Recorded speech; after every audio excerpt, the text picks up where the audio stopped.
Hey there, welcome to FactSkull. So, today we will talk about human anatomy and physiology first from semester 1, BP 101T. So, this is the syllabus according to PCI और आज हम इस video में topic cover करने वाले हैं blood grouping and RH factor. So पहला topic है प्लेटलेट्स. सो प्लेटलेट को हम क्या बोलते हैं? थ्रोम्बोसाइट्स बोलते हैं. वो बहुत छोटी होती है, इट इज़ वेरी स्मॉल और नॉन न्यूक्लिएटेड होती है और उसका जो साइज़ होता है वो 2 to 4 माइक्रोमीटर होता है. जब भी हमारी बॉडी के अंदर प्लेटलेट काउंट का लेवल डिक्रीज हो जाता है तो क्या होता है, हमारी बॉडी के अंदर जो लिवर प्रेजेंट होता है वहाँ से थ्रोम्बोपोएटिन रिलीज होना स्टार्ट हो जाता है और उसकी वजह से क्या होता है, जो भी प्लेटलेट का सिंथेसिस होता है, सिंथेसिस मीन्स प्रोडक्शन, वो हमारा स्टिमुलेट हो जाता है, मीन्स बनना स्टार्ट हो जाता है. और जो प्लेटलेट्स होते हैं उसका जो लाइफ स्पैन होता है वो 5 to 9 डेज़ का होता है. कभी कभी पूछ लिया जाता है कि what is the life span of the platelets. और सबसे इंटरेस्टिंग फैक्ट ये है कि जो हमारा प्लेटलेट्स होता है उसमें 3 out of 1 it is store in spleen. तो वो कहाँ पे स्टोर होती है? वो स्प्लीन के अंदर स्टोर होती हैं. और स्प्लीन को हम क्या बोलते हैं? Emergency store. ऐसा क्यों होता है? जब भी हमारी बॉडी के अंदर प्लेटलेट्स की एकदम से एमरजेंसी आती है, मीन्स हमारी बॉडी को एक नीड है प्लेटलेट की, तो वो क्या होता है, जो हमारा एमरजेंसी स्टोर है स्प्लीन में से उधर से रिलीज होना स्टार्ट हो जाते हैं as required to control the excessive bleeding. Next topic आता है हमारा ब्लड ग्रुप, जो मोस्टली सेक्शन सी में पूछा जाता है 7 मार्क्स का और काफ़ी इंपॉर्टेंट है, तो हम इसको अब पढ़ते हैं. सो ब्लड ग्रुप की पहले हम पढ़ते हैं कि उसकी डेफिनेशन क्या होती है. जो ब्लड ग्रुप होता है वो क्लासीफाई हुआ है किस बेसिस पे?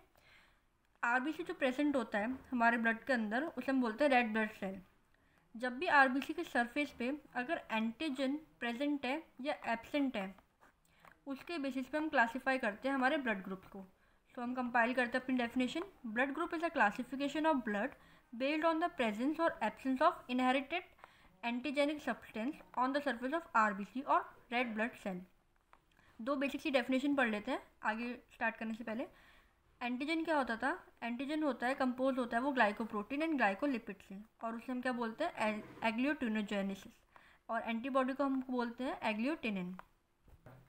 हमारा जो ब्लड ग्रुप होता है वो मेजरली 2 सिस्टम से क्लासीफाई हो रखा है. एक सिस्टम होता है एबीओ सिस्टम, दूसरा होता है आर सिस्टम. एबीओ सिस्टम तो जो बेसिक सा है, लाइक हमारा ब्लड ग्रुप हम कहते हैं कि ए पॉजिटिव है, बी पॉजिटिव है. तो जो पॉजिटिव और नेगेटिव साइन होता है वो आर सिस्टम पे डिपेंड करता है, और जो ब्लड ग्रुप होता है ए बी और ओ वो हमारा एबीओ सिस्टम पे डिपेंड करता है. तो एबीओ ब्लड ग्रुप को हम डिटेल में पढ़ते हैं. It is based on 2 glycolipid antigen. Glycolipid antigen जैसे अभी हमने पहले पढ़ा था, एंटीजन 2 से कंपोज्ड होता है, ग्लाइकोप्रोटीन एंड ग्लाइकोलिपिड से. इसी के बेसिस पे हमारा जो एबीओ ब्लड ग्रुप है वो भी क्लासीफाई हो रखा है. अगर हमारे आरबीसी पे एंटीजन ए प्रेजेंट है तो हमारा ब्लड ग्रुप ए होगा. अगर एंटीजन बी प्रेजेंट है तो ब्लड ग्रुप बी होगा. रेड ब्लड सेल के ऊपर जो भी एंटीजन हमारा प्रेजेंट है, whether it is A B और कोई भी प्रेजेंट नहीं है, तो उसी के बेसिस पे हमारा ब्लड ग्रुप डिपेंड करता है. तो फॉर एग्जांपल अगर एंटीजन ए था तो ब्लड ग्रुप हमारा ए है, अगर एंटीजन बी है तो ब्लड ग्रुप हमारा बी है. अगर बोथ एंटीजन प्रेजेंट है, अगर ए भी प्रेजेंट है और बी भी प्रेजेंट है, तो हमारा ब्लड ग्रुप होता है ए बी. और अगर कोई भी एंटीजन प्रेजेंट नहीं है, if there is no antigen, तो हमारा ब्लड ग्रुप होता है ओ टाइप. एक सिंपल सी टेबल है जिसके थ्रू आपको ईजिली सारी चीज़ें याद हो जाएंगी एबीओ सिस्टम की.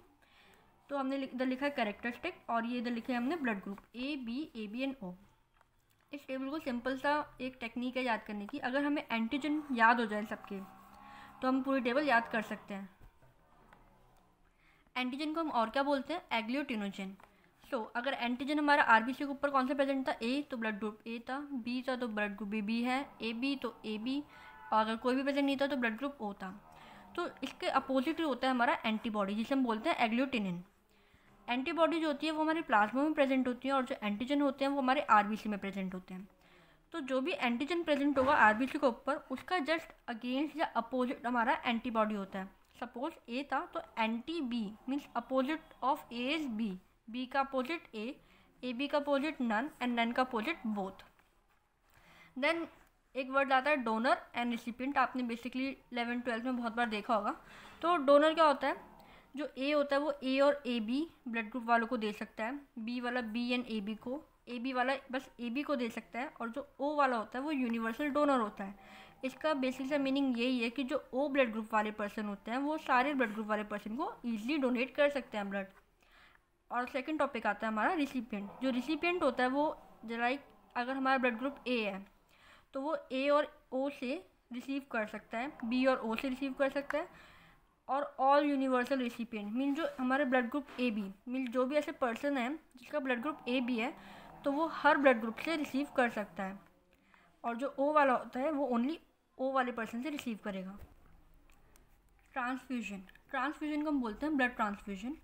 ये क्या होता है, अगर एक बॉडी से दूसरी बॉडी को हम ब्लड का ट्रांसफ़र कर रहे हैं या ब्लड के किसी कंपोनेंट को, फॉर एग्जांपल आरबीसी स्पेसिफिकली या डब्ल्यूबीसी या प्लेटलेट अगर कम हो जाती है उसको हम ट्रांसफ़र कर रहे हैं तो उसे हम बोलते हैं ट्रांसफ्यूजन या ब्लड ट्रांसफ्यूजन।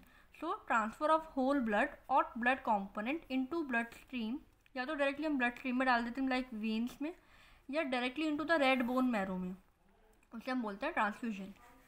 देन एक छोटी सी डेफिनेशन है एग्लूटिनेशन। ये डायरेक्टली नहीं पूछी जाती like what is agglutination, but अभी जो हम आगे केस डिस्कस करने वाले हैं उसमें ये वर्ड आएगा, सो आपको पता होना चाहिए क्या होता है एग्लूटिनेशन। बेसिकली मीनिंग यही है कि एंटीजन और एंटीबॉडी का जो भी आपस में रिएक्ट होता है या रिस्पॉन्स करते हैं वो, उसे हम बोलते हैं एग्लूटिनेशन। एन एंटीजन और antibody response in which RBC become cross link to one another. Then आता है कॉम्प्लीमेंट सिस्टम। कॉम्प्लीमेंट सिस्टम यही होता है जब भी हम ट्रांसफ्यूजन कर रहे होते हैं तो हमें कुछ चीज़ों का ध्यान रखना पड़ता है, लाइक कौन से ब्लड ग्रुप का हम ट्रांसफ़र कर रहे हैं। हम मतलब कोई पर्सन है जिसका ब्लड ग्रुप ए है और उसको हम बी का ब्लड ग्रुप नहीं चढ़ाते, तो उस चीज़ों को ध्यान रखने के लिए हम इसको केस को डिस्कस करते हैं।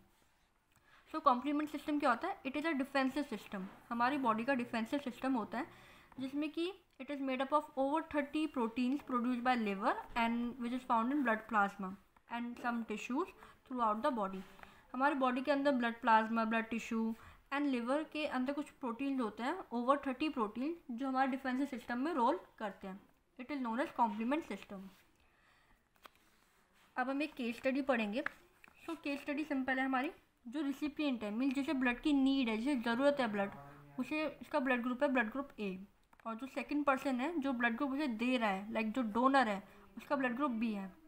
तो सिंपल सी बात है, जिसका ब्लड ग्रुप ए है तो हमें याद है कि उसके आरबीसी पे कौन सा एंटीजन प्रेजेंट होगा, ए, और उसके बी वाले जो ब्लड ग्रुप है, सो जो बी ब्लड ग्रुप वाला पर्सन था उसके पे एंटीजन कौन सी प्रेजेंट होगी, स्पेसिफिकली बी प्रेजेंट होगी, और एंटीबॉडी का होगी उसके अपोजिट। तो ए एंटीजन था तो इसकी एंटीबॉडी बी है, और द बी एंटीजन था तो उसकी एंटीबॉडी ए है।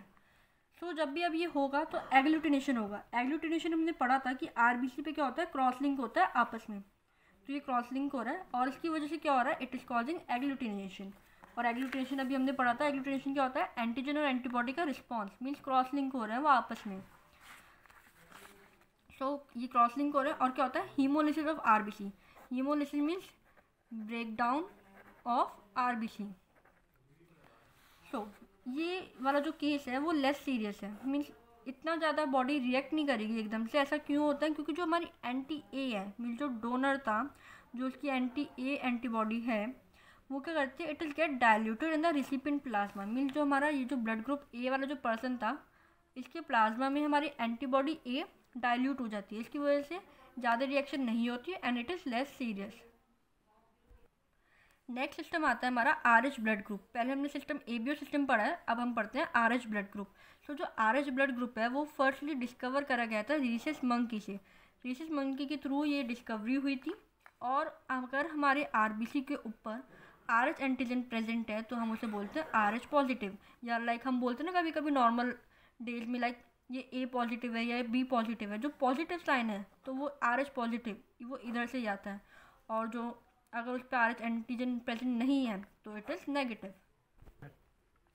Then blood plasma does not contain any anti Rh antibodies. Means जो अभी हमने पढ़ा था कि हर एंटीजन की एंटीबॉडी अपोजिट होती है, बट जो हमारा एंटी आरएच है उसकी कोई भी एंटीबॉडी प्रेजेंट नहीं होती। सो इसका भी एक केस देखते हैं। अगर पर्सन आरएच नेगेटिव है और अगर हमने उसमें क्या करा, आरएच पॉजिटिव ब्लड का ट्रांसफ्यूजन करना स्टार्ट कर दिया, मीन्स वो नेगेटिव था बट हमने आरएच पॉजिटिव उसमें डालना स्टार्ट कर दिया, तो उससे क्या होगा, उसकी बॉडी के अंदर जो उसका इम्यून सिस्टम है वहाँ पे एंटीबॉडीज़ एंटी आरएच स्टार्ट हो जाएंगी बनना। So immune system start making anti RH antibody. उसके बाद क्या होगा, वो उसके ब्लड में रहेंगी, बट अगर हमने बाद में कभी उसे दोबारा नीड पड़ी और उसके हमने सेकेंड ट्रांसफ्यूजन करा अगेन ऑफ आरएच ब्लड, तो क्या होगा इस बारी, जो हमारी प्रीवियसली जो हमने पहले जो हमारी एंटी आर एच उसकी बॉडी में ऑलरेडी प्रेजेंट है, उसको इम्यून सिस्टम ने बना ली थी, वो क्या करेंगी, इस बार रिएक्ट कर जाएंगी दोबारा आर एच एंटीजन से, और उसकी वजह से क्या होगा, हीमोलिसिस होगा और एग्लूटिनेशन होगा। हीमोलिसिस मैंने अभी पहले ही बताया था, ब्रेकडाउन, और एग्लूटिनेशन हमने बताया था कि जो भी एंटीजन और एंटीबॉडी का हमारा रिएक्शन होते हैं, क्रॉस लिंक होता है, उसे हमने बोला था एग्लूटिनेशन। तो इस बार कंडीशन सीरियस हो जाएगी। देन एक डिसीज़ होती है इसी के बेसिस पे, जिसे हम कहते हैं haemolytic disease of the newborn. Haemolytic disease of the newborn, जिसे हम शॉर्ट में बोलते हैं HDN। ये बेसिकली प्रेग्नेंट वुमेंस में होती हैं। लाइक जो हमारी मदर है, प्रेग्नेंट वुमेन है, उसका जो ब्लड ग्रुप है उस पर RH नेगेटिव है, मीन्स कोई भी ब्लड ग्रुप हो बट उसका जो नेगेटिव है उसका RH एंटीजन, और जो फीटस है मीन्स जो बेबी है उसका RH पॉजिटिव है।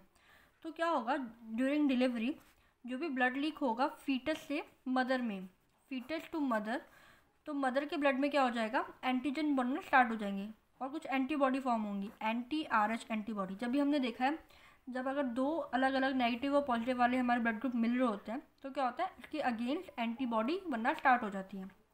सो फर्स्ट टाइम में तो ऐसी कोई प्रॉब्लम नहीं आती, बट हमने देखा था जब भी सेकंड ट्रांसफ्यूजन होगा, मीन ड्यूरिंग सेकंड प्रेगनेंसी, दोबारा से अगर उनका बेबी RH पॉजिटिव है या फीटस RH पॉजिटिव है, तो इस बार क्या होगा, जो एंटीबॉडी थी जो उसके ऑलरेडी ब्लड में प्रेजेंट है, तो इस बार वो एग्लूटिनेशन होना स्टार्ट हो जाएंगी, मीन्स रिएक्शन होना स्टार्ट हो जाएंगी।